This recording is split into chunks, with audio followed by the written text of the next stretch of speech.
Halo semua, selamat datang di Bincang Menjuru. Hari ini kita kedatangan bintang tamu kita dengan Saudari Silvi. Beliau ini adalah seorang konselor dan juga seorang praktisi di akademisi ya, berarti ya. Dan Pendidikan juga gitu. salah satu founder daripada sekolah. Nah, hari ini kita akan membahas tentang edukasi dan betapa edukasi itu adalah bagian yang sangat penting untuk mendidik anak. Nah, mungkin Silvi boleh cerita sedikit tentang latar belakangnya gitu? Ya, oke. Thank you kok David. Ya, nama saya Sylvia Prasetyo. Saya seorang praktisi edukasi tadi yang sudah disebutkan dan seorang konselor juga. Dan jangan lupa seorang ibu. Wah, siap. Jika kita ngomong edukasi tentu tidak terlepas dari peran kita sebagai orang tua ya. Jadi nantinya orang tua yang baru ataupun nanti yang sudah menjadi orang tua, kita akan belajar bareng-bareng gitu ya begitu. Jadi saya ini mengelola institusi pertama yaitu institusi untuk asesmen keberbakatan yang dengan partner saya Dr. Edi Suhardono untuk yang di ISA. Kemudian kami mempunyai sekolahnya gitu kan, mempunyai sekolahnya yang berbasis keberbakatan namanya Rara Talenta, berbasis multiple intelligences. Ini sekolah pertama di Indonesia yang seperti ini. Oh, wow. Ya, jadi kami punya kurikulum sendiri yang dimana setiap anak itu kalau kita petakan keberbakatannya, intelijensinya, kemudian kita akan bikinkan kurikulum untuk mereka sekolah. Kemudian saya sendiri mengelola homeschooling dari EHS Homeschooling. Kalau dari dulu yang dikenal oleh Huges Schooling, kalau pernah kenal Dewi Huges ya. Apa? Dewi Huges. Dewi Huges. Itu sekarang saya yang mengelola sekolahnya. Oh, oke. Baik. Sudah berlangsung sejak 2011 sampai sekarang. Jadi lumayan dan pengalaman saya sebagai praktisi edukasi kurang lebih 20 tahun lebih lah. Oh, wow. Juga bermula dari mengajar sekolah minggu. Oh, dari sekolah minggu dulu ya? Tentunya. Oke, baik. Oke, seperti itu kurang lebih. Kalau saat sekarang ini saya juga memperdalam untuk magister psikologi ya. Jadi untuk psikologi pendidikan, di mana saya lihat bahwa banyak sekali sebetulnya teori-teori pendidikan yang kita Harus diperbarui tahu, lah ya. diperbarui juga, diupdate, terus kemudian yang bisa katakan yang relevan dengan kondisi yang sekarang. Seperti itu, David. Oke.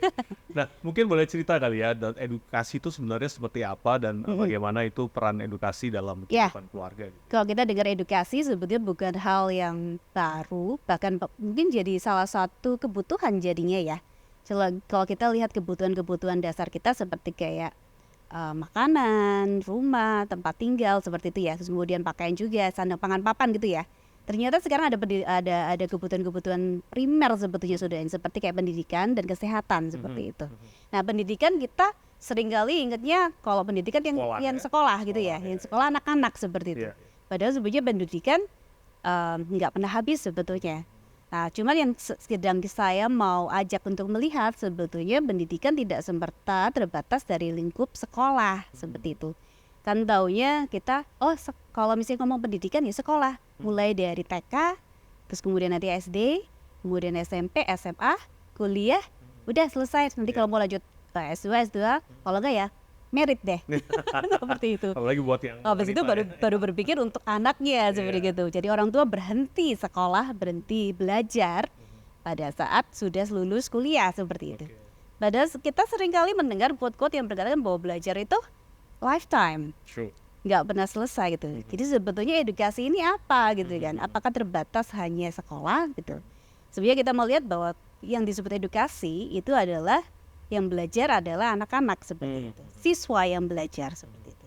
Jadi di sini yang kita mau jadi point interest kita yang paling penting adalah proses belajarnya, Oke. seperti itu. Jadi kalau kita ngomong edukasi, David, adalah belajar Belajar. seperti itu. Ya, saya suka banget Elon Musk. Elon Musk tuh dia pernah bilang kan, jadi ada Twitter itu, di tweet waktu itu dia bilang bahwa, kamu tuh mesti masuk Ivy League, katanya ada orang ngomong gitu kan. Terus dia bilang kamu mesti bedain antara pendidikan dan edukasi katanya. Kalau pendidikan ya kamu butuh Ivy League segala macam, tapi kalau kamu mau belajar kan bisa dari mana aja di mana. Betul. Nah, jadi kalau cara efektif untuk edukasi itu benernya seperti apa ya, Sylvia? Ya, baik. Jadi kalau kita ngomong pendidikan gitu ya, edukasi gitu ya, tidak terlepas kalau saya selalu sarankan dari ke orang tua sebagai konselor juga, nomor satu tentunya pendidikan dimulai dari Orang tua. orang tua. Dari konteks di sini adalah rumah. Jadi kalau kita ngomong pendidikan, harusnya yang teringat pertama kali bukan sekolah tapi rumah. Jadi bagaimana dari rumah itu filosofi orang tua menjadi penting di sini. Jadi setiap kita pasti punya filosofi yang berbeda-beda gitu. Katakanlah ada orang yang memiliki filosofi seperti kayak belajar itu harus duduk di meja seperti itu. Dengan sifatnya yang formal seperti itu. Kemudian yang berbicaranya mungkin harus tertata dan rapi. Kemudian anak-anak nggak boleh lari-larian dan sebagainya. Nah, kenyataannya sebetulnya itu ada beberapa teori-teori pendidikan yang mengatakan sebenarnya teori pendidikan ini bukan teori pendidikan baru loh, sudah lama. Jadi banyak sekali katakanlah para psikolog pendidikan itu yang dari lama-lama, bahkan salah satu yang terkenal ada Piaget, terus kemudian ada Jerome Bruner dan sebagainya itu tuh mengatakan bahwa sebetulnya belajar itu sifatnya self discovery. Sesuatu yang sifatnya, kalau kita ngomong self discovery artinya sangat tergantung pada si pembelajar itu sendiri. Berarti nggak bisa kan kalau sekolah itu kan istilahnya pelajarannya sama, bahannya sama, tugasnya sama, ulangannya sama. Jadi benernya pendidikan itu yang efektif benernya nggak bisa disamaratakan seperti itu dong berarti ya? Secara hukum, ya tidak boleh seperti itu. Artian di sini hukum dari belajar itu sendiri. Itu dimulai dari apa? Pertanyaannya begini, apakah setiap kita sama, David? Enggak, tentunya. Yakin ya? Iya. Yakin dia langsung ngomong enggak bahwa setiap kita nggak sama gitu. Taunya kok setiap kita nggak sama gimana? Karena kan kita punya kecenderungan intelektual, baik dari talenta, juga kapasitas kita beda-beda. Gitu ya? Iya. Jadi cara duduknya saya sama David aja beda gitu. Ya, pasti beda. Penampakan, appearance-nya, cara berpakaian, itu kita kan beda-beda ya. Yang paling kelihatan seperti itu ya. Jadi memang benar, kalau kita lihat secara kasat mata aja, bahwa ternyata setiap kita ini punya karakter masing-masing, punya personality, punya pembawaan, punya perilaku, yang kemudian mungkin yang satu dengan, mungkin ada yang sama ya, mungkin ada beberapa, bahkan yang sama akhirnya, biasanya jadi berteman, gitu. Yang mirip berteman dengan yang mirip, gitu ya. Jadi itu juga menandakan bahwa ternyata intelektualitas itu juga menandakan personality masing-masing seperti itu. Itu yang kami pelajari di multiple intelligences. Jadi kami sendiri kan memang mau mastery untuk yang bagaimana pemetaan kecerdasan jamak untuk anak-anak ya. Nah, kecerdasan jamak ini sebenarnya nggak semerta anak-anak. Sampai dewasa juga bisa. Klien yang tertua kami bahkan umur 70 tahun. 70 tahun? 70 tahun masih melakukan assessment untuk berbakatan ya. Jadi 70 tahun. Ini nanti kita ngobrol lagi untuk selanjutnya. Cuman kita mau ngomong tentang belajar itu tadi. Jadi kalau kita ngomong bahwa belajar itu setiap orang itu karena berbeda, tentunya jadi berbeda seperti itu, sesuai dengan karakteristiknya itu. Nanti kita cari tahu. Kalau berbeda terus belajarnya juga berbeda. Nanti pertanyaannya David kan materi di sekolah juga harusnya berbeda dong seperti itu. Tapi nggak bisa kan ya kalau di sekolah kan Betul. Jadi konteksnya adalah sekolah itu sebetulnya ada karena ada revolusi industri. Cetak semua sama ya kayak batik. Betul. Dan saya kenapa kok kan saya kan pengelola homeschooling ya. Banyak yang sifatnya menganggap homeschooling itu sebagai pendidikan alternatif. Kalau kita ngomong alternatif artinya bukan pilihan utama. Iya, bukan pilihan utama. Jadi pilihan utamanya ya sekolah konvensional seperti itu. Nah, tapi sebenarnya kalau kita ngomong homeschooling itu justru sistem belajar yang pertama itu justru homeschooling. Tadi seperti ingat tadi kita disebut bahwa seharusnya pendidikan itu dimulai dari rumah seperti itu. Jadi konteks homeschooling itu sebetulnya awal dari pendidikan itu sendiri, dari bagaimana belajar itu sendiri. Pernah nonton yang filmnya Sound of Music nggak? Nah, itu kan anaknya banyak ya. Anaknya banyak mulai dari kakak pertama sampai yang paling kecil gitu ya. Nah itu siapa tokohnya yang di situ di film Sound of Music itu? Yang cewek itu saya lupa tuh. Itunya ya. Jadi nanny-nya gitu, dan governess-nya gitu. Jadi yang dipanggil untuk mengajar. Jadi bermula dari situ homeschooling itu. Jadi ada tutor atau katanya sebenarnya idealnya mungkin orang tua, tapi kan mungkin kadang keterbatasan orang tua juga bekerja dan sebagainya. Akhirnya ada tutor yang dipanggil untuk kemudian mengajar. Makanya ada istilah nursery room. Jadi istilah nursery room dari yang kita kok dengar nursery room itu di daycare atau katakanlah di preschool gitu kan. Itu sebenarnya nursery itu pembibitan kan, nursery kan pembibitan. Jadi di mana itu tempat ruangan tempat mereka belajar. Dan di mana kan kalau kita lihat bahwa anak-anak homeschooling nggak ada kelas ya seperti itu. Nah kenyataannya belajar itu tidak mengenal batasan ruangan sebetulnya. Jadi konteksnya adalah dari bahkan usianya pun juga nggak ada yang mengenal seperti itu. Makanya kan sering kita lihat bahwa ada anak-anak yang menolak untuk katakanlah belajar atau katakanlah hal sesuatu yang dia merasa sudah bisa. Jadi itu ada fenomena yang seperti itu juga seperti David. Jadi konteks belajar dimulai dari rumah dan sifatnya adalah personal. Dan itu sebetulnya bukan sesuatu yang baru. Dari awal naturalnya belajar itu memang seperti itu. Jadi mungkin solusi istilahnya yang terbaik berikutnya gitu kalau mereka mungkin udah terlibat di sekolah yang konvensional, itu sebagaimana nih? Terlibat di sekolah konvensional maksudnya ya. Jadi kan tapi kan balik lagi kan belajar itu kan balik lagi tadi seperti dibahas kan nggak bisa sama rata semua. Nah bagaimana bisa mengoptimalkan gitu kalau mereka itu sekolah di sekolah yang konvensional? Ya baik, jadi kalau katakannya begini, kita tadi saya kan sempat mention bahwa sekolah itu dimulai dari revolusi industri. Iya. Tadi yang disampaikan bahwa semuanya, kenapa revolusi industri itu kemudian membutuhkan sekolah gitu ya? Iya. Jadi karena pada waktu revolusi industri itu kan membutuhkan keterampilan, skill khusus yang kemudian sifatnya adalah diperlukan supaya nanti ketika mereka di tempat bekerja seperti itu ya, mereka bisa menerapkan apa yang menjadi kompetensinya itu untuk pekerjaannya itu. Nah, untuk mempermudah, nggak mungkin diajarin satu-satu ya. Jadi akhirnya untuk mempermudah, akhirnya dibikinkan pelatihan gitu, pelatihan massal seperti itu. Kemudian bahkan juga untuk anak-anaknya, karena nanti diteruskan oleh anak-anaknya dan sebagainya. Dan itu mulanya dari sekolah itu seperti itu. Nah, tapi tadi saya sempat mention bahwa kalau kita bilang para ahli psikologi pendidikan, itu sebetulnya lebih mendukung self-discovery learning. Nah, kalau kita ngomong self-discovery learning, kita balik lagi kepada orangnya. Artinya bahwa belajar itu ada sesuatu yang sifatnya seperti ini ya, kalau ngomong apa ya, adventure.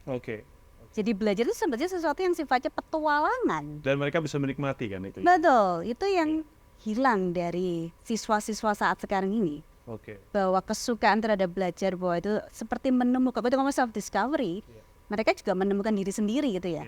Anda nonton Kung Fu Panda nggak? Iya.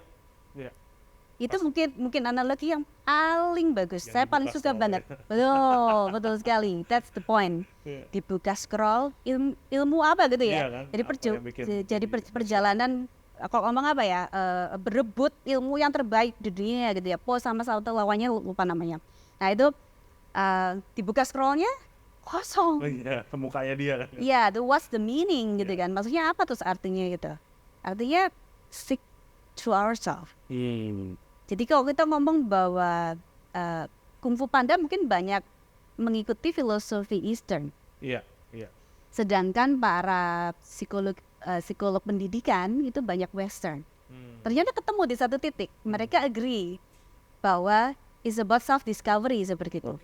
Jadi sifatnya yang belajar tuh harusnya untuk menemukan diri sendiri. Dan ini yang kita mau pulihkan saat sekarang ini. Bahwa tidak semerta bahwa harus belajar melalui institusi yang baku, konvensional seperti sekolah. Tapi pertanyaan dari David tadi, terus gimana kalau kemudian sudah terlanjur? Sudah ya kan, karena mungkin bisa dibilang bahwa sebagian besar, mungkin lebih dari 80% pasti kan di sekolah konvensional ya. Ya betul, jadi terus gimana kalau misalnya conventional school? Sebetulnya konteks conventional school itu kan karena konteks kemudahan, dalam arti ini kepraktisan gitu ya. Dan biaya juga mungkin. Betul, kenyataannya memang tidak murah juga untuk menghadirkan sekolah yang sifatnya atau pendidikan yang sifatnya adalah personal. Tentunya karena custom kan custom, exactly. Jadi kalau kita ngomong custom, tentunya akan banyak faktor, banyak elemen yang perlu disediakan yang sifatnya juga tergantung dari masing-masing seperti itu. Nah, makanya akhirnya kok sekolah itu sifatnya kan seperti mass production gitu ya. Terus gimana caranya? Nah, ini yang sebetulnya sudah didukung oleh kalau yang terkini itu kurikulum merdeka. Jadi perbanyak dalam artian assessment yang sifatnya juga personal seperti itu. Kalau di salah satu kan ada itu tuh personal assessment gitu. Cuma sayangnya memang hal-hal semacam ini secara infrastruktur, secara fasilitas, secara kalau ngomong knowledge juga dan experience itu belum banyak pelatihannya, belum banyak juga katakanlah institusi yang mampu melakukan semuanya gitu. Tapi terus gimana caranya? Sebetulnya langkah terbaik adalah orang kebalik lagi kepada rumah, ke orang tuanya. Apakah setiap orang tua ini ngenali nggak anaknya. Oke. Yang menarik, pengalaman saya sebagai konselor, untuk yang tadi saya sebutkan, saya juga mengelola untuk yang institusi assessment gitu ya, pemetaan keberbakatan gitu ya. Yang menarik dari assessment kami, itu orang tua juga dites. Oke. Jadi assessment ini orang tua juga dites untuk melihat pandangan orang tua terhadap si anak. Jadi anak dites, dan kita tahu tuh mapnya apa gitu. Orang tua juga dites untuk melihat apakah orang tua dan si anak ini match gitu. Match. Mengenali lah itu ya. Iya. Orang tua bisa mengenali Iya. seberapa baik gitu. Betul. Jadi banyak kemarin kan seperti kami juga punya polling nih.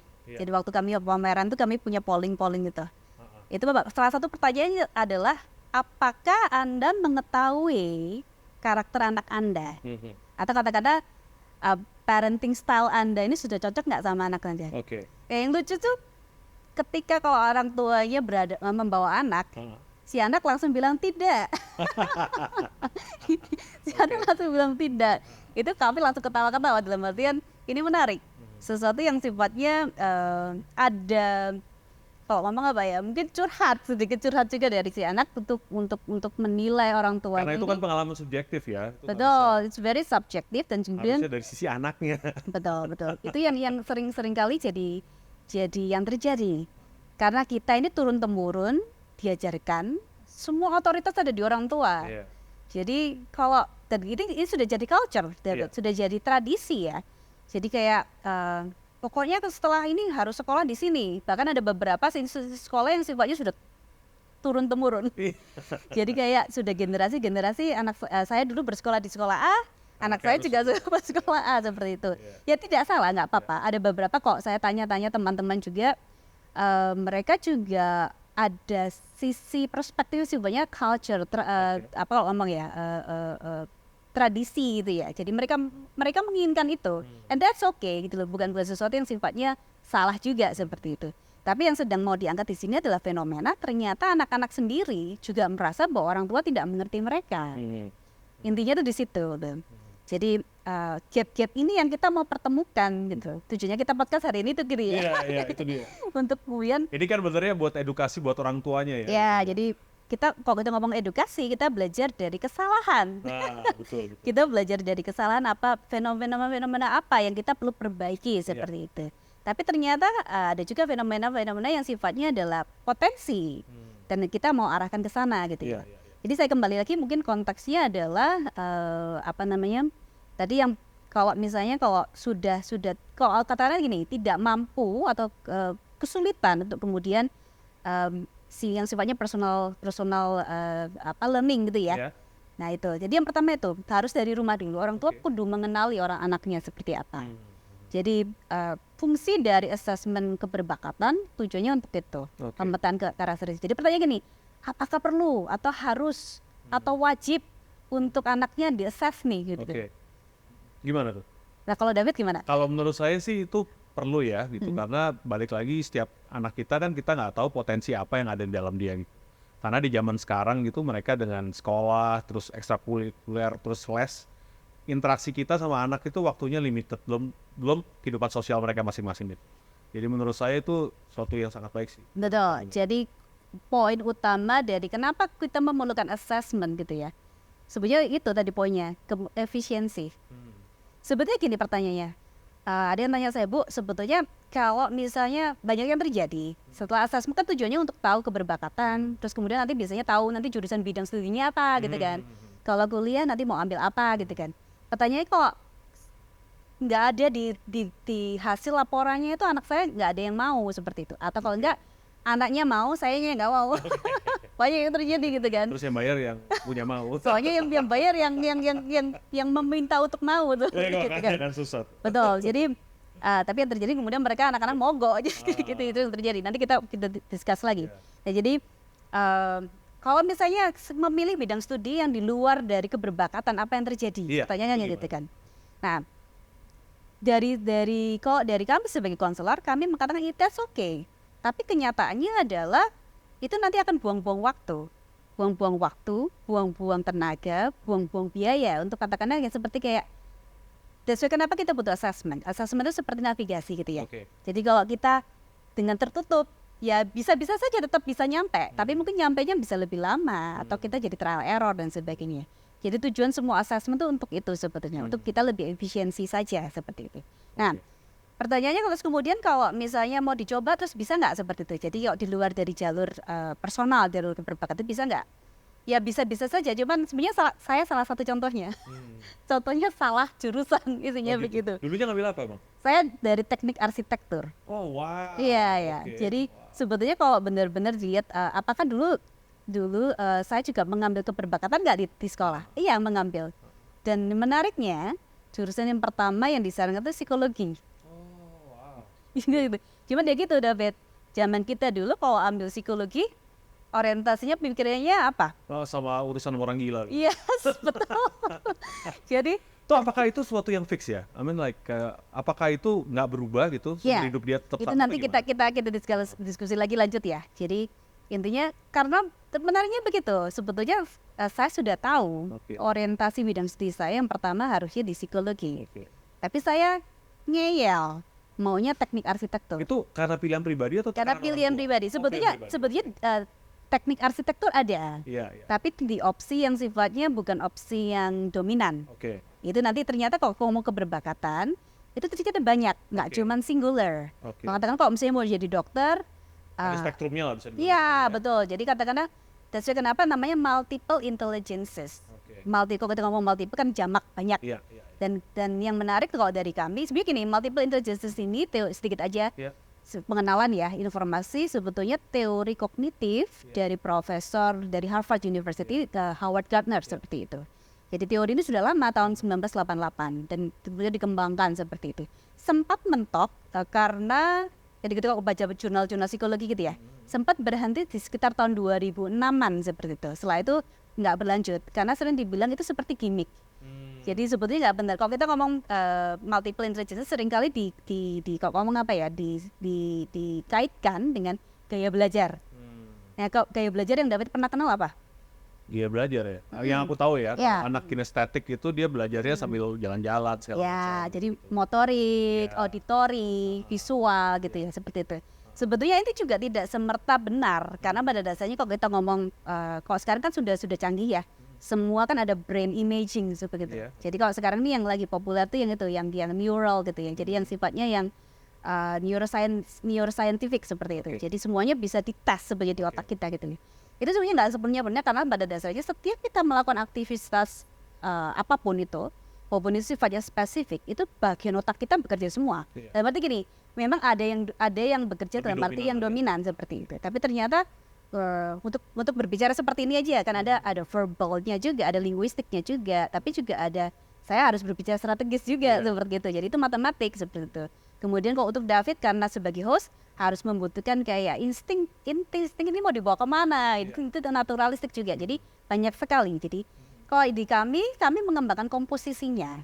Jadi yang tadi spektrum yang disebut David spektrum itu, tapi tidak sepertinya mungkin spektrum di sini nggak cuma sekedar spektrum seperti kayak volume gitu ya. Jadi polarity, tapi juga apa kalau ngomong dimensi. Oke. Jadi dimensinya beragam, perspektif seperti itu. Oke. Jadi multiple intelligences itu membaca itu semua dengan komposisi. Mungkin bisa dibilang itu akan menimbulkan sebuah kesimpulan ini kecenderungannya itu Betul. pilihannya betul. ini gitu. Dominansi istilahnya gitu Iya. nanti. Dominansi dan kemudian mungkin tentunya ada weakness ya. Iya.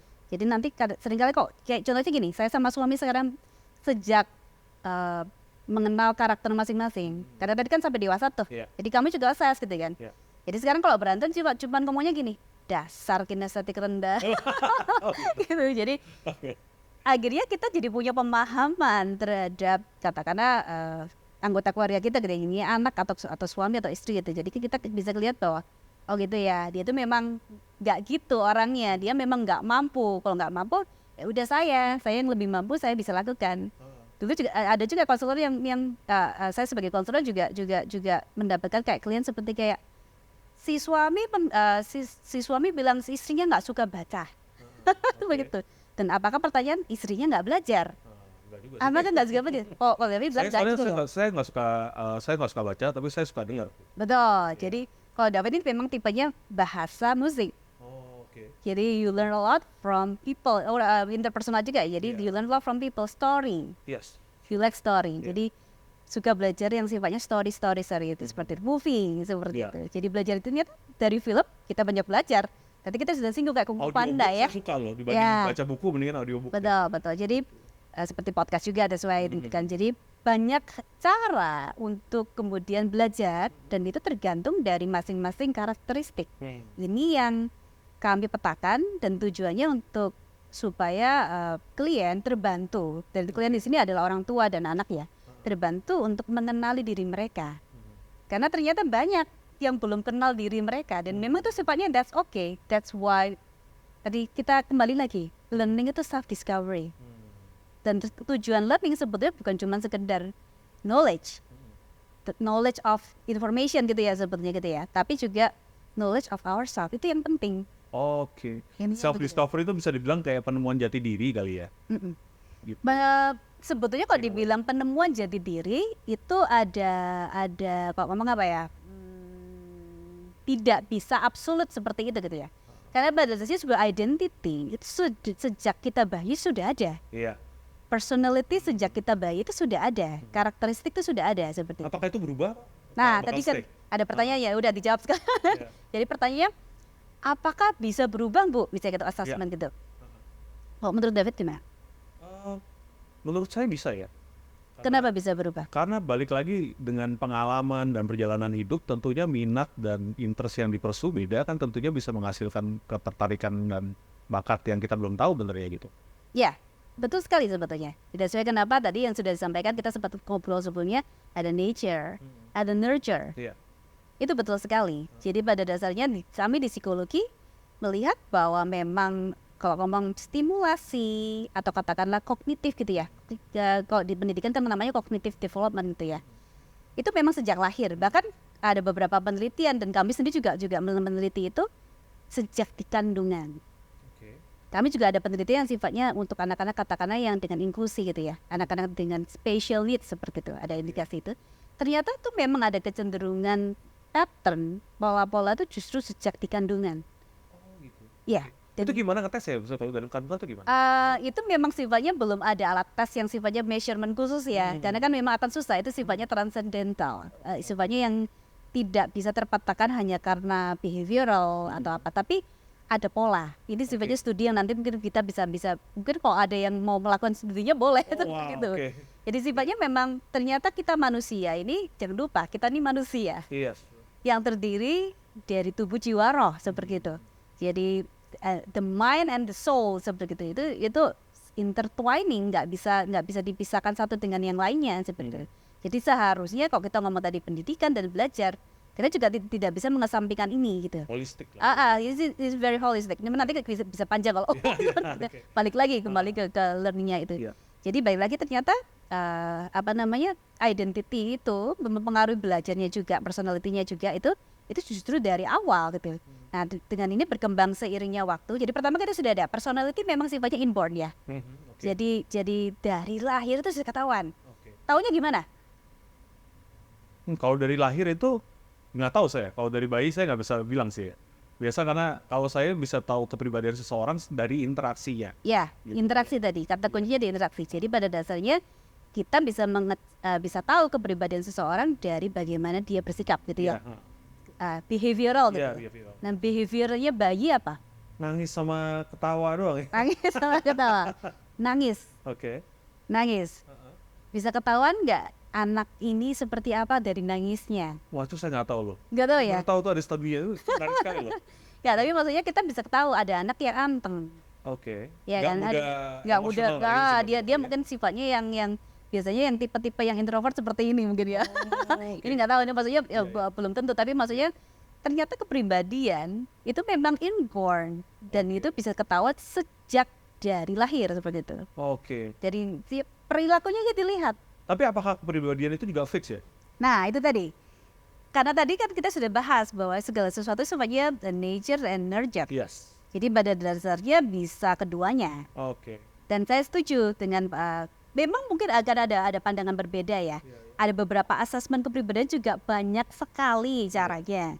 Cuman kalau dari kami menganut yang tadi yang inborn juga iya, nature juga iya, nurture juga iya seperti itu. Itu jadi sebenarnya kami juga meyakini bahwa perubahan itu dimungkinkan.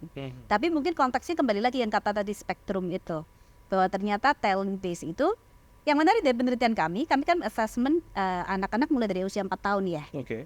Kemudian nanti ada usia 6 tahun mungkin ada perubahan seperti itu. Dan ini sesuai dengan golden age ya. Kalau kita selaraskan dengan teori psikologi untuk yang psikologi perkembangan gitu ya, development psikologi kan ada stage-nya tuh. Golden age-nya kan usia 0 sampai berapa? Saya nggak tahu tuh. Nggak tahu ya? Ini kok jadi papi mesti tahu nih. Jadi papa-papa juga wajib tahu ya golden age-nya usia anak-anak itu 0 sampai 6 tahun. Ada yang bilang 0 sampai 4 tahun gitu ya. Tapi ada bahkan penelitian terkini 0 sampai 7 tahun. Itu tergantung karena terakhir maksudnya golden age itu apa gitu? Ya, jadi pada dasarnya golden age di sini adalah konteks untuk tahapan perkembangan di mana itu sifatnya adalah milestone utama yang di mana otak itu berkembang cepat sekali. Jadi kalau kita ngomong otak, kita ngomong fungsi kognitif kecerdasan tadi itu jadi penting sekali di sini. Jadi konteks di sini ada nutrisi, kemudian kasih sayang, sebuah kebutuhannya lah. Semua kebutuhan dari anak ini penting sekali dipenuhi di usia ini. Termasuk nanti bondingnya juga, interaksi sosialnya juga, kemudian kebutuhannya untuk bergerak. Makanya kita kan sering anak-anak didisiplinkan sejak dini. Ayo duduk. Suruh diam. Padahal masih 2 tahun, 3 tahun. Nah itu yang kita perlu mengkritisi. Apakah pola-pola kalau ngomong pola-pola pendidikan yang diminta anak harus duduk di usia dini, menulis itu sudah sesuai nggak dengan tahapan perkembangannya, baik secara fisikal, fisiologisnya atau psikologikalnya seperti itu. Kenyataannya kalau kita pelajari, saya sangat anjurkan orang tua nomor 1 sekarang adalah belajar. Orang tuanya yang belajar untuk tahu bahwa teori-teori psikologi semua yang sifatnya yang sudah diteliti itu banyak sekali. Dan ini yang kita perlu tahu seperti itu. Jadi dengan begini kita bisa tahu apakah kita sudah selaras nggak parenting kita dengan si anak. Mungkin memang benar kita masih akan contohnya gini, saya sendiri sebagai orang tua, saya nggak benar-benar loh untuk assessment orang tua terhadap anak saya sendiri. Bias. Bukan, ini itu bisa juga bias, bisa juga kalau saya melihat saya ketinggalan sama development mereka. Jadi kalau saya pengisinya yang A, itu ternyata mereka A-nya itu 1 tahun yang lalu. Kemudian mereka sudah B sekarang tahapannya. Itu juga membuktikan bahwa people change. Dan sebetulnya tujuannya kita adalah untuk perubahan itu. Perubahan di sini tidak semerta perubahan misalnya secara materi ya. Misalnya kalau ini contoh ya, analoginya kok misalnya saya ini air gitu, terus saya berubah jadi tanah juga enggak seperti itu. Jadi air tetap air. Tapi itu betul. Jadi transformasinya bisa misalnya saya berubah jadi gas gitu. Tapi berarti kan itu predictable berarti in a way ya. Even berubah. Supposed to predictable, tapi untuk memprediksi itu juga tidak mudah. Dan kami pun tugas kami sebagai konselor, sebagai educator itu sebetulnya memang membantu untuk prediksi ini. Dan saya kenapa tujuannya untuk dipetakan itu untuk mengetahui karakteristik ya, dan benar tujuannya untuk memprediksi. Dan saya kenapa cakupan dari learning sebenarnya juga prediksi nanti, prediksi terhadap apa yang akan terjadi di masa depan seperti itu. Tadi kan sempat bahas tentang yang MI itu, mungkin buat yang kaum awam tuh benernya yang umum itu MI itu kecerdasan apa aja gitu. Dan baik. Udah gitu bedanya apa sama general intelligence itu? Ya baik. Yang kita ngomong tes kecerdasan yang paling kita sering dengar apa? IQ. Betul. Jadi tes IQ itu yang paling standardized ya. Kenyataannya IQ sekarang sering dibilang nggak dipakai lagi, sudah nggak valid dan sebagainya. EQ kalau ada. Sekarang ada IQ, EQ gitu ya. EQ terus ada SQ juga, spiritual quotient juga gitu ya. Multiple intelligence. Sebenarnya gini, pemetaan kecerdasan ini salah satu salah satu tugas juga, dan kemudian topik yang paling banyak diteliti juga kalau di psikologi pendidikan seperti itu. Karena pada dasarnya kan kami mau untuk cari tahu bagaimana untuk meningkatkan belajar itu sendiri gitu ya. Jadi untuk memetakan seperti apa pendidikan itu. Nah, konteksnya kalau yang dulu zaman mungkin sekarang sudah agak jarang dipakai, tapi masih dipakai juga ya. kecenderungan orang tua masih begitu, membanding-bandingkan kecerdasan IQ-nya gitu kan. Itu masih gitu kan. Saya kok meme juga kan masih yang 260 IQ-nya gitu kan. IQ 260. Ada kemarin saya baca ada artikel yang sampai 260 kalau nggak salah. Wah. Nah, ternyata ini kalau untuk pemetaan itu pemetaan kecerdasan itu kalau katakanlah yang standardized test itu ternyata juga per populasi, David. Ini yang kita perlu tahu. Per populasi itu maksudnya gimana? Jadi gini, contohnya ini, kalau misalnya dalam satu ruangan ini kita tes gitu, Oke. siapa yang nilai IQ-nya yang paling tinggi gitu? Oke. Saya ada David begitu kan? Oh yang narasumbernya dong. Atau gitu ya, belum tentu, atau staffnya gitu ya. Oke. Ya, itu kita bisa ngambil tes dan mungkin bisa berbeda karena sifatnya adalah IQ itu per populasi. Oh berarti Pareto distribusi dari populasi tertentu. Betul. Jadi itu standardisasi akan berbeda antara katakanlah populasi di Indonesia. Oke. Jakarta pun sendiri kalau kami lihat juga berbeda karakteristik Jakarta Utara, Jakarta Selatan, Jakarta Barat, Jakarta Timur dan sebagainya gitu. Oke. Itu kan itu sebetulnya juga kalau kita lihat meme reels gitu ya. TikTok atau gaya-gaya parenting Jakarta Utara, gaya emak-emak Jakarta Mama Utara. Selatan. Nah, itu sebetulnya sudah menunjukkan bahwa karakteristiknya berbeda seperti Oke. itu. Jadi kita nggak bisa compare kecerdasannya untuk tiap apakah kalau Selatan pasti tentunya kecerdasan apa yang kira-kira mereka jago. Bergaul ya. Gitu ya, sosialisasi gitu ya. Kalau Jakarta Utara jagonya apa? Dagang. Yes. Ternyata begitu. Jadi very territorial and geographically sensitive seperti itu. Oh, oke. Jadi culture itu influence di sini. Tapi kita bisa panjang kalau ngomong Iya, seperti. iya. Kita balik lagi. Jadi kita taunya IQ. Itu that's why kenapa IQ jadi nggak relevan. Karena ukurannya Entitas tuh cuma matematika sama bahasa kan ya? exactly. Jadi IQ itu sebetulnya abstrak function ya. Iya. Jadi untuk kognitif di sini abstrak function cuma yang matematika dan bahasa. Padahal sebetulnya kalau kita ngomong kecerdasan itu ternyata seringkali gini deh. Banyak yang teman-teman kita yang nilainya jelek di sekolah. Sukses. Banyak. Gitu ya? Yakin ya? Iya. Pasti ini. Banyak. Tapi gini yang aku lihat gitu ya teman-teman aku tuh kalau yang nilainya kayak tinggi sekali gitu ya. Itu either jadi guru, pengajar, researcher gitu. Iya. Kalau yang nilainya pas-pasan tuh biasa businessman. Iya. Betul. Jadi ternyata ada pola ya. Iya, ada pattern ya. Ada pola yang sebetulnya yang terjadi seperti Iya. itu. Jadi pertanyaannya, apakah IQ itu kemudian menunjukkan kesuksesan seseorang gitu kan? Nah, jadi di Tapi sana tergantung juga sih, maksudnya definisi suksesnya apa gitu? betul. Parameternya lah. Coba kita kembali lagi, apakah IQ diperlukan? Tentunya mestinya masih diperlukan kok. Itu sifatnya abstraksi. Jadi kalau untuk matematika dan bahasa, karena pada dasarnya untuk kalau untuk memahami sesuatu yang sifatnya abstrak, karena kan kalau kita sudah ngomong edukasi, kita ngomong akademisi, sesuatu yang sifatnya informasi dan knowledge tidak terlepas dari ini matematika dan bahasa. Bahkan kita sendiri kan Indonesia masih terkenalnya kan sangat minim literasi. Tadi saya perjalanan ke sini sama suami melihat ada dua perempuan gitu ya menyeberang. Suami ngomel, itu lampunya merah, kok tetap maksa nyebrang gitu kan? Itu tidak terjadi kalau di kota-kota besar dunia gitu ya. Mereka sudah paham gitu ya. Jadi literasi di sini nggak cuma sekedar baca. Saya bilang begitu, ini kekurangan literasi nih, minim literasi. Jadi nggak masalah cuma baca saja, tapi juga bagaimana mereka conduct system seperti itu. Jadi bagaimana mereka itu mentaati aturan. Itu sebetulnya juga menunjukkan literasi. Jadi literasi di sini adalah mengarah kepada sistemnya itu tadi. Yang memang kecerdasannya adalah linguistik seperti itu.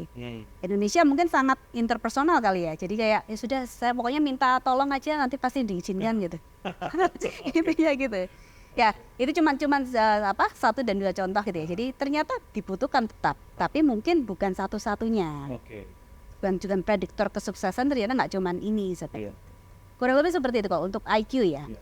Intinya ke sana. Kalau yang MI sendiri jadinya apa aja tuh? Oh ya, jadi kecerdasan yang lain. belum selesai ya. Iya. Jadi kalau untuk multiple intelligence ini teori kognitif yang menyatakan bahwa individu itu tidak terbatas hanya yang tadi, yang IQ saja, matematika dan bahasa. Ada berbagai kecerdasan. Antara lain seperti itu. Ada 7-9 kecerdasan ya. Jadi kalau untuk kok dari kami memetakannya 7 untuk yang anak-anak, jadi yang usia 4-11 tahun, kemudian berkembang menjadi 9. Nah, itu apa saja gitu ya? Iya. Ada matematika, ada bahasa, tadi yang IQ itu, kemudian ada spasial, kinestetik, musik, terus kemudian ada interpersonal, terus kemudian ada naturalistik dan eksistensial. 9 kecerdasan seperti itu. Oke. Ini masing-masing nanti dipetakan, dan ternyata yang menariknya kita nggak cuman tadi singular. Kita punya masing-masing banyak sekali. Ada yang seperti itu. overlap berarti ya gitu. Ada yang overlap, ada yang dominannya lebih dari 1, ada 2 atau 3 dan sebagainya. Tapi juga ada yang sifatnya submissive gitu, jadi yang rendah seperti itu. Ini yang memetakan bacaan kita tuh ini. Jadi itu memang biasanya tergantung dari situasi, bisa berubah bisa. Saya juga punya ada klien yang sifatnya dari kecil sampai gede nggak berubah, itu ada. Oh, stabil. Stabil gitu ada. Tapi ada juga yang sifatnya perubahan-perubahan. Dan ini juga bisa detect juga untuk fase-fase yang kritis. Fase-fase krisis perubahan ini yang terutama kalau yang adolescence ya, remaja. Jadi yang usia 13-17 tahun. Itu bisa ketahuan gitu. Perubahannya memang fluktuatif. Itu jadi yang nanti mempersiapkan juga orang tua bahwa ternyata anak saya memang sedang di fase ini. Gitu. Jadi pengertian-pengertian apa yang kita bisa lakukan sebagai orang tua kepada anak saya. Jadi di situ. Jadi multiple intelligence terdiri dari kecerdasan yang tadi saya sebutkan. Sebenarnya termasuk untuk yang IQ itu. Cuman mungkin konteksnya yang sering terjadi adalah beda manifestasi ya. Karena kalau di multiple intelligences kami meyakini sebagai potensi. Oke. Tapi kalau di IQ yang kelihatan adalah kompetensi. Jadi potensi dan kompetensi ini beda seperti itu. Kalau potensi kan sifatnya Belum tentu terlihat. betul. Sifatnya adalah sesuatu yang usia keberbakat dan sesuatu yang kalau sudah ngomong talent kan memang harus diasah seperti itu. Tapi biasanya talent ini indikator yang terbaik untuk melihat apakah kecenderungannya nanti menuju kemana. Contoh paling gampang, David tadi contohnya sukanya tadi baca audiobook ya. Nah, belajarnya memang lebih suka mendengarkan gitu, nguping. Belajarnya dengan cara nguping gitu. Tapi dibanding dengan katakan membaca buku seperti itu. Ya. Jadi pada dasarnya memang walaupun secara spesifik David sendiri sebenarnya kan menyukai untuk literasi gitu ya. Untuk sistem dan sebagainya gitu ya. Kalau boleh tahu pekerjaannya yang terutama apa? Saya video production. Video production. Kalau kita ngomong video production tentu ya storyline gitu ya. Kalau kita ngomong storyline itu linguistik, nggak mungkin terlepas dari linguistik. Tapi juga ada spasial, ada juga musik seperti itu. Jadi mungkin yang lebih dominan di David mungkin di musik. Nah kalau sudah ngomong musik, you listen through dari intonation-nya begitu. Jadi ternyata belajar dari intonasi itu juga salah satu cara belajar. Oke, jadi maksudnya waktu belajar itu ada naik turunnya. Gitu. Betul. Kami temukan kalau guru-guru kami kan juga di-assess tuh. Oke. Itu mungkin kenapa ada elemen song kalau tahu ya? Yes. Ada periodic table tuh ada lagunya tuh. Betul. Jadi ada beberapa siswa yang suka belajar di kafe Sambil dengar musik gitu. sambil dengar musik gitu. Tapi ada juga yang nggak bisa. Jadi itu sudah salah satu kalau ngomong pola yang kita bisa ketahuan sebetulnya. Jadi sebetulnya tadi kalau kita ngomong tadi behavioral gitu. Salah satu kunci yang terpenting untuk dilihat itu behavioral. Jadi saya mengajak untuk orang tua untuk mengamati, belajar untuk observing behavioralnya anak-anak. Karena kenyataannya sebetulnya talent itu bisa ketahuan dari apa kecenderungannya si anak. Mungkin apa yang jadi kesukaannya gitu, passionnya gitu, apa yang dia obses akan something gitu. Yes. Jadi sebetulnya jadi seringkali terjadi saya kecil itu suka bermain guru-guruan. Oh wow, oke. Jadi suka bermain untuk guru-guruan lah adik-adik saya kita gitu kan. Dan saya juga suka menata rumah. Jadi salah satu kenapa saya juga tertarik di teknik arsitektur karena saya suka menata gitu. Terus kemudian tapi ternyata saya juga suka untuk kata-kata yang guru-guruan tadi gitu. Terus kemudian akhirnya saya terjadilah seperti itu. Tapi kalau orang yang suka rapi sekali macam gitu ada kecenderungan perfeksionisme gitu nggak sih? Iya, tentunya. Perfeksionis pun ada komposisi kecerdasannya. Biasanya memang bahasa nomor satu karena sistem kan. Perfeksionisme kan punya kayak aturan yang dia buat sendiri, standar istilahnya begitu. Yang istilahnya untuk sebuah alur untuk berjalan dari langkah 1, kedua, ketiga, keempat itu sampai nanti akhir itu dia punya mekanismenya sendiri gitu. Jadi dia ngomong buat perfectionism. Oke. Jadi biasanya tapi biasanya spesifiknya ada either bahasa, spasial dan naturalistik. Itu biasanya perfectionism. Oke. Kalau mungkin boleh dibahas ya. Tadi kan ada 7 sampai 9 tuh ya. Kurang lebihnya kayak apa? Jadi orang tua itu yang Saya sambil minum ya. Ya, silakan. Mungkin boleh jelasin dikit gitu dari 7 atau 9 itu kurang lebihnya satu-satu tuh seperti apa. Jadi orang tua at least ada gambaran. Walaupun nanti kamu kalau misalnya mau lebih jelas kan nanti bisa ikut tes. Nah, nanti mungkin kasih tahu mungkin kalau mau ngambil tes hubunginnya kemana gitu. Boleh. Sebenarnya saya sering mengajar sih sebetulnya untuk kelas multiple intelligence. Mungkin kapan-kapan ya nanti ada kelas multiple intelligence ya. Tapi paling enggak tadi yang saya sebutkan apa definisinya gitu ya. Iya. Definisinya untuk katakanlah kok matematika jelas. Iya. Itu yang kemampuan berhitung gitu ya. Tentang angka, numerical, kemudian pattern calculation seperti itu. Apakah itu artinya kalau matematika nilainya tinggi itu atau benernya enggak? Pertanyaan yang bagus. Pertanyaan yang bagus. Itu yang kami sebagai konselor sing ditanya. Orang tua protes. Hasil asesmennya matematikanya tinggi. Tapi nilai pelajaran di sekolah jeblok. Nah, ya itu gimana? Nah,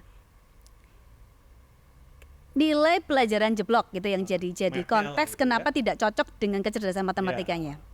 Nah, pertanyaan gini. Dalam pelajaran itu ada faktor elemen apa saja selain matematika? Rasional. Bukan dalam konteks ketika pelajaran itu dihadirkan. Jadi ketika belajar gitu ya. Ada faktor elemen apa saja yang selain angka-angka mungkin seperti itu. Cara penyampaiannya mungkin? Cara penyampaian. Cara penyampaiannya kalau ngajar matematika rata-rata pakai apa?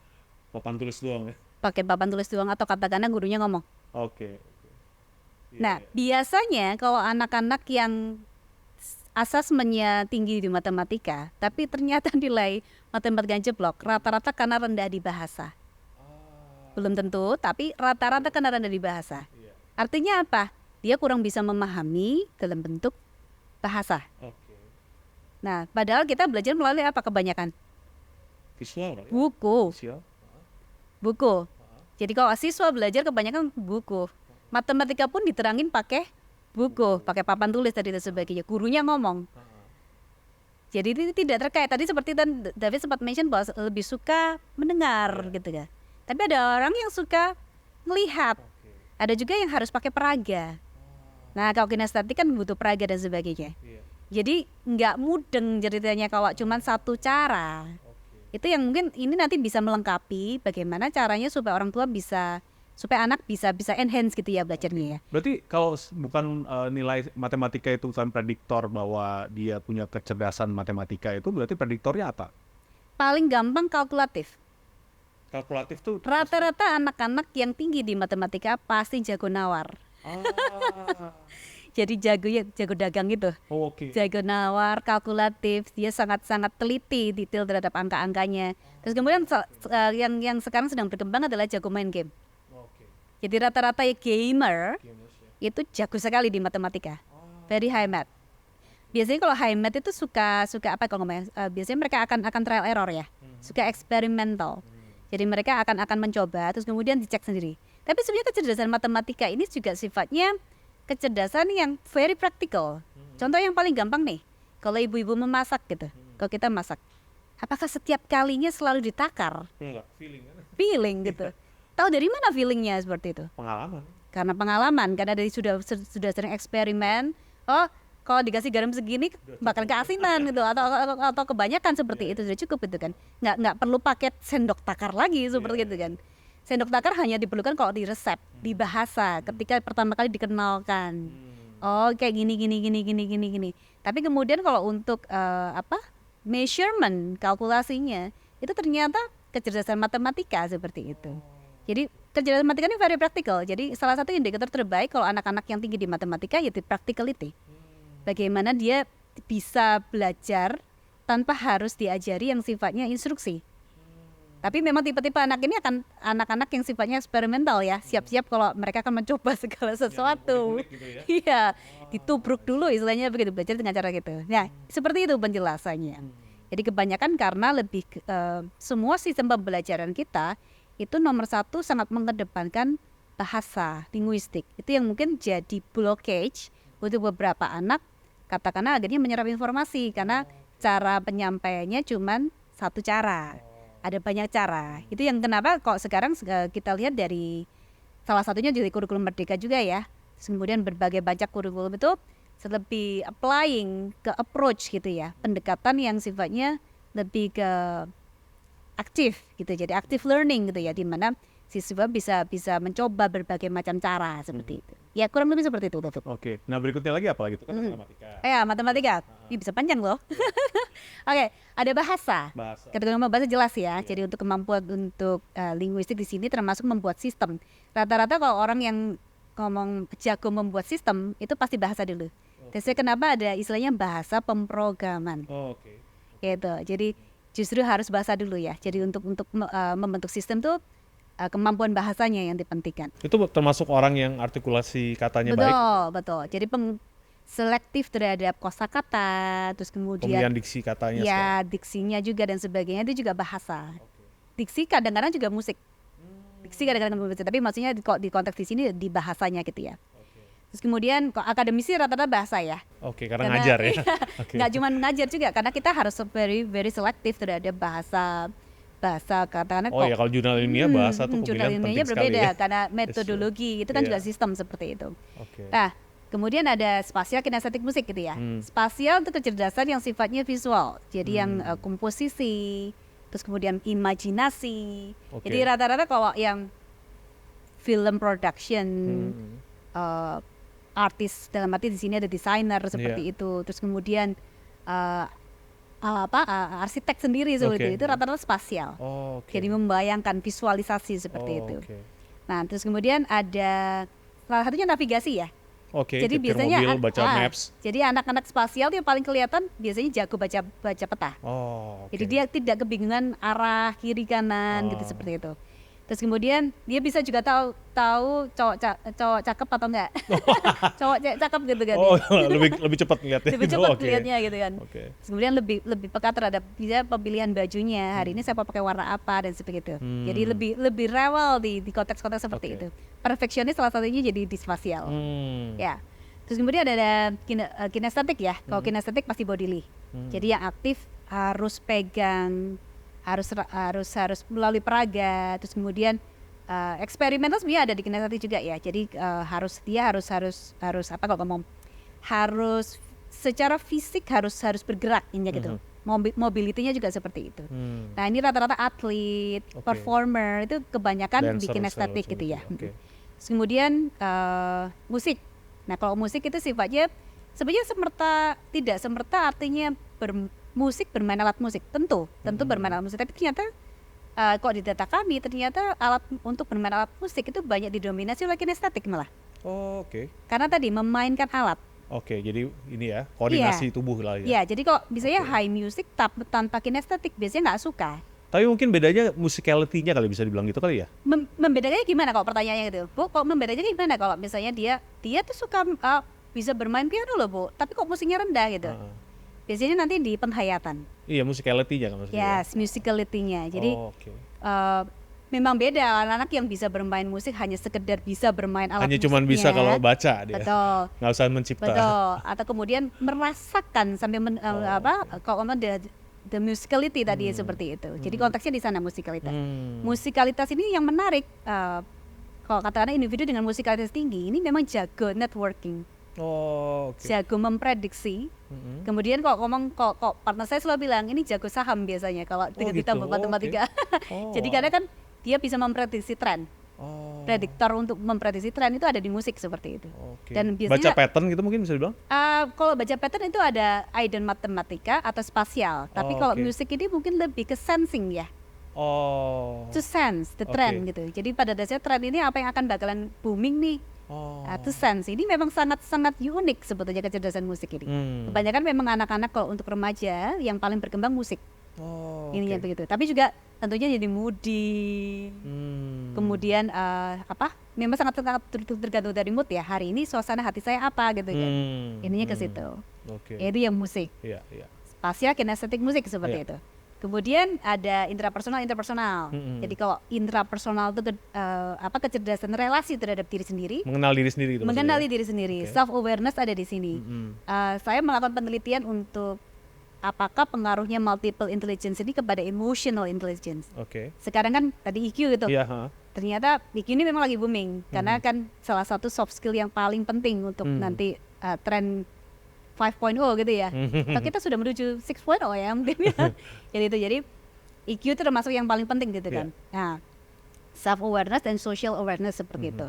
Nah, apa yang menarik di sini ternyata korelasinya yang paling penting justru di intrapersonal gini. Oke. Yang self awareness Mengenal dulu. sendiri ya. Jadi itu nanti kita bisa diskusikan lagi Iya, kalau siap, waktu. siap. Nah, itu di intrapersonal itu yang ke dalam diri, terus yang interpersonal yang ke orang lain seperti itu. Yang sering yang ditanyakan ke saya, kalau anak-anak homeschooling itu suka nanti nggak bisa bergaul, Bu. Jadi gimana? Karena nggak punya teman seperti itu. Yang menarik di data kami, anak-anak kami itu justru tinggi interpersonalnya. Nah, pertanyaan kok bisa? Kok bisa gimana? Maksudnya bukan berarti tidak berteman ya anak Iya, iya. homeschooling ya. Sebenarnya berteman itu bisa sangat beragam. Interaksi yang penting kan di interaksi seperti itu, interaksi sosial. Nah, yang menarik di anak-anak kami itu karena interaksinya tidak cuma dengan peer gitu ya. Peer itu yang sekelas gitu ya, yang usianya sama. Tapi juga dari kakak kelasnya, dari adik kelasnya dan sebagainya, guru-guru juga bahkan orang tua. Mereka punya kesempatan untuk berlatih social skill ini. Oke, dengan yang di atas maupun di bawah mereka atau Yes. yang peer Karena mereka. tidak ada boundaries, tidak ada batas untuk latihan interaksinya. Oh, menarik ya. Oke. Dan menarik sih, Iya, kami iya. juga punya data untuk yang justru konvensional itu malah interpersonalnya rendah seperti itu. Karena mereka cuma peer-nya doang gitu nggak? Selain Gaulnya peers ya. doang, tuntutan. Karena tuntutan kalau di sekolah kayak gini, sekolah kan temannya banyak. Tapi kalau boleh dihitung berapa sih banyak temennya? Paling 5, 4 gitu kan? Gak lebih dari 10 jari kali Iya, ya. iya. Padahal banyak ya. Iya, Saya teman sendiri datang close-nya. dari sekolah dengan sekolah besar gitu kan, sekolah-sekolah yang jumlah siswanya bisa sampai ribuan gitu kan. Tapi teman paling yang dekat cuman 2, 3. 1-2 orang. True. Dan kenapa kok datanya bisa interpersonal rendah seperti itu? Karena mereka fokus pressure-nya adalah untuk pada diri sendiri. Saya harus nilainya bagus. Saya dituntut untuk nilainya bagus seperti itu. Oke. Akhirnya lupa Oke. untuk kalau kita ngomong interpersonal dan kecerdasan untuk mengempati, Iya, iya, iya. berinteraksi, menjalin hubungan sosial seperti itu. Nah, ini semua membutuhkan kesempatan, butuh latihan juga. Iya, iya. Intinya begitu. Ini yang jadi fenomena yang kita sebenarnya sangat menarik gitu ya. Jadi ternyata sekolah banyak tidak menjamin interpersonalnya baik. Ini Iya. gitu. Nah, sedangkan yang paling penting kalau untuk kata-kata emotional intelligence ini justru di intrapersonal, di self awareness-nya. Ini yang jadi PR kita. Apakah self awareness-nya kita sudah baik? Apakah tiap anak-anak ini juga baik? Sekolah kami sering katakanlah jadi tempat kalau ngomong tempat terapi, David. Oh gitu. Dan balik gini, Gimana? sebenarnya bukan terapi lah, lebih ke sanctuary. Oke. Menyelamatkan anak-anak dengan intrapersonal rendah Oh, oke. akibat dari lingkungan seperti itu. Jadi datang ke kami, karena kami punya alat assessment ini, kami tes untuk anak-anak ini. Jadi kami bisa tahu self awareness-nya sudah baik belum seperti itu. Indikatornya yang intrapersonal ini. Oke. Saya lanjut ya. Iya. Nanti sesi lain lagi. Kemudian nanti itu juga kecerdasan yang utama. Iya. Kemudian nanti setelah usia 11 tahun mulai muncul naturalistik. Oke. Naturalistik ini yang disebut, kalau kita ngomong naturalistik, kecerdasan apa? Di alam gitu tahu. Ya, tahu. di ngomong natural alam gitu ya. Iya. Kecerdasan alam dan yang suka dengan bercocok tanam, Iya. suka ke alam gitu dan sebagainya. Hewan juga gitu ya. Cuman beberapa indikator naturalistik ini juga yang sifatnya ke self nature gitu ya. Jadi untuk mengenali nature-nya. Tadi saya bilang kalau untuk katakanlah untuk perfeksionis ternyata ada juga indikator naturalistik gitu kan. Untuk mengetahui kayak kalau saya pernah ke Museum Bogor gitu ya. Ini contoh aja ke Museum Bogor. Itu kan ada banyak dioramanya tikus. Saya nggak bisa bedain. Oh, oke. Oh gitu. Padahal Oke. klasifikasinya tikus ini, tikus ini, tikus ini, tikus ini. Oke. Kok David kira-kira bisa nggak? Kalau tikus ngeliatnya mirip semua sih ya. Makanya Susah kali ya. naturalisnya jelek juga kalau David. Jadi kesulitan untuk membedakan antara yang ini dan ini. Warna Oke. biru ini spesifiknya sama biru itu bedanya apa begitu.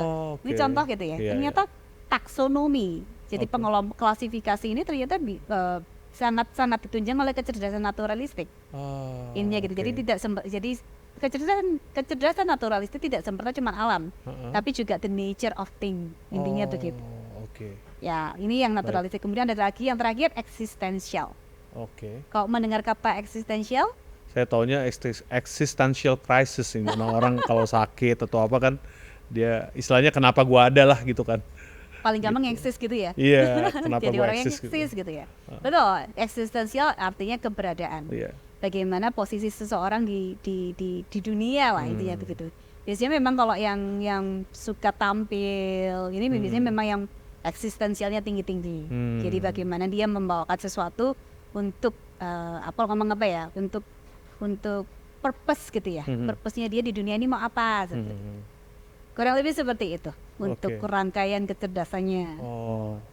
Ya. Ini berarti kan orang tua kalau misalnya dari 7 atau 9 tadi itu udah tahu kira-kira anaknya yang mana gitu ya. Apa yang mereka harus lakukan gitu? Tentunya kalau dari setelah tahu mesti ngapain gitu ya.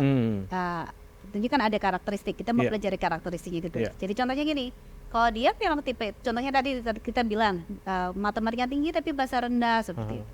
Jadi artinya dia belajar lebih pakai cara-cara konkret, pakai cara-cara misalnya pakai peraga.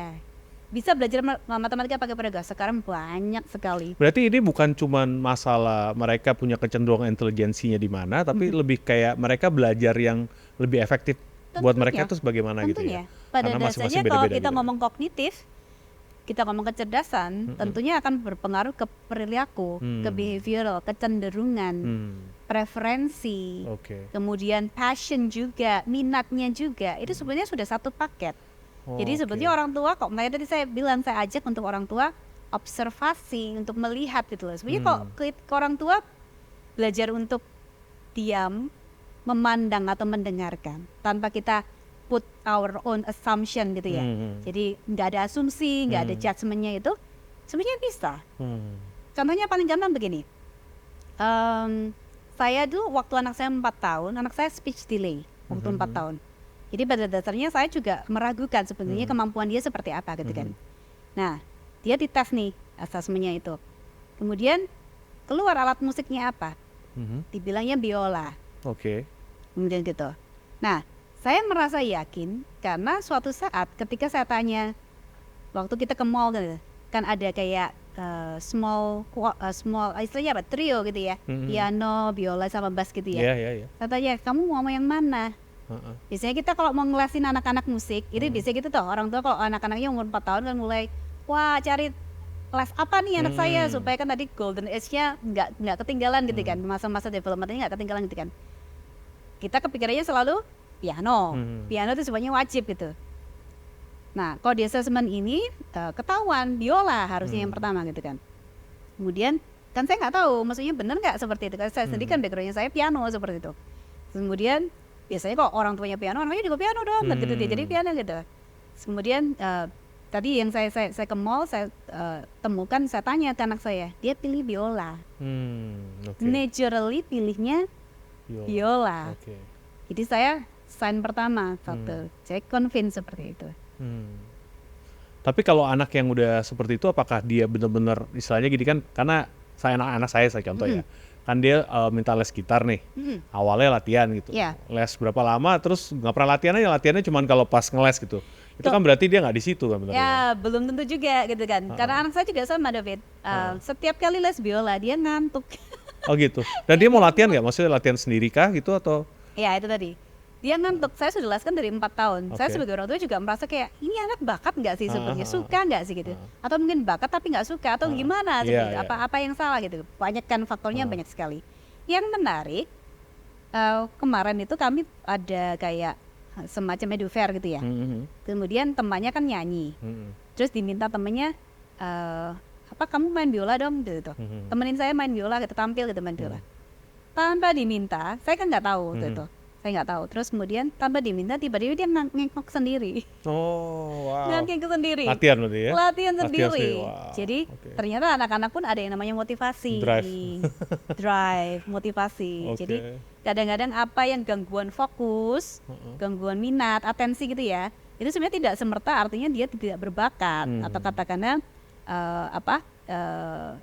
lebih semerta karena ya usia lah ya, karena kanak-kanak kan mereka kan cenderung malas untuk berlatih seperti itu. Jadi kedisiplinan bukan that's not their things. Jadi itu beda berarti ya antara Ya, tapi juga ada disiplin beberapa sama anak juga yang mendisiplin diri sendiri juga ada gitu. Tapi biasanya yang terbaik itu apa? internal drive lah pasti ya. Internal drive. Iya. Anak-anak bisa bangun sendiri. Kalau hari Sabtu Minggu ngapain? Main. Main. Oke. Ada agenda gitu yang mereka suka. Jadi kita harus bisa membedakan antara fokus, atensi, terus nanti motivasinya, Iya. goalsnya, purpose-nya apa. Ini yang kita sebagai orang tua, kalau kita mengenali ini semua dan bedanya apa, kita jadi lebih mudah untuk kemudian akhirnya melihat gapnya ini apa sih. Itu berarti itu dari MI itu sendiri apakah itu juga bisa menjadi prediktif untuk temperamennya gitu? Oh tentu, jelas. Temperamennya ya? Tentu. Oh, oke. Jadi Dan penanganannya juga gitu. Kalau sudah ngomong behavioral, pasti ada temperamen. Oh, Seperti itu. oke, Jadi dalam artian kalau yang temperamen yang terkenal adalah apa? Extrovert, introvert ya. Ya. Nah itu sebetulnya bacaan MI memang walaupun tidak secara langsung mengena ke situ, tapi ada kecenderungan seperti itu. Jadi kalau tipe-tipe kalau contohnya nih, contohnya komposisi kayak intrapersonalnya tinggi. Kalau kita ngomong intrapersonal tinggi, Dalam terus. nah ya itu biasanya apa Introvert ya. temperamennya? Kebanyakan introvert gitu ya. Iya. Tapi dia diimbangin dia interpersonalnya juga tinggi. Oh, Nah, oke. jadi apa? Saya tidak akan membahas bahwa temperamen itu sifatnya yang hitam putih, tapi sifatnya karena bacaan kalau menurut MI memang sifatnya ada tergantung dari komposisinya dia, karena Oke. kita akan sangat beragam. Jadi yang menarik bahwa bahkan penelitian kalau anak kembar pun nggak sama, Wow. nggak sama. Jadi antara si apa namanya si kakak dan adiknya seperti itu mungkin mirip sebetulnya. Saya sendiri kan pembaca wajah ya, Iya, iya, facial reader gitu ya. Ternyata yang menarik itu saya temukan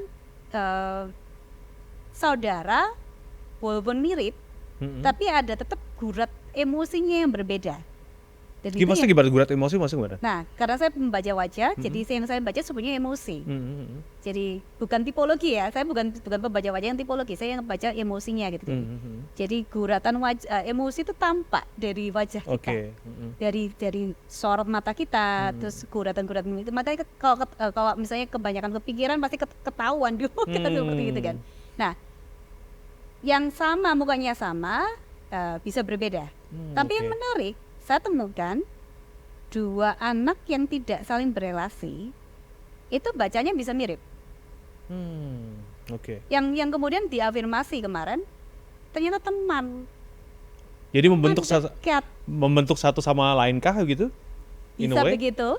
Oke. Jadi tadi saya sempat singgung adalah similarity, jadi kesamaan membentuk kedekatan atau kedekatan membentuk kesamaan seperti itu.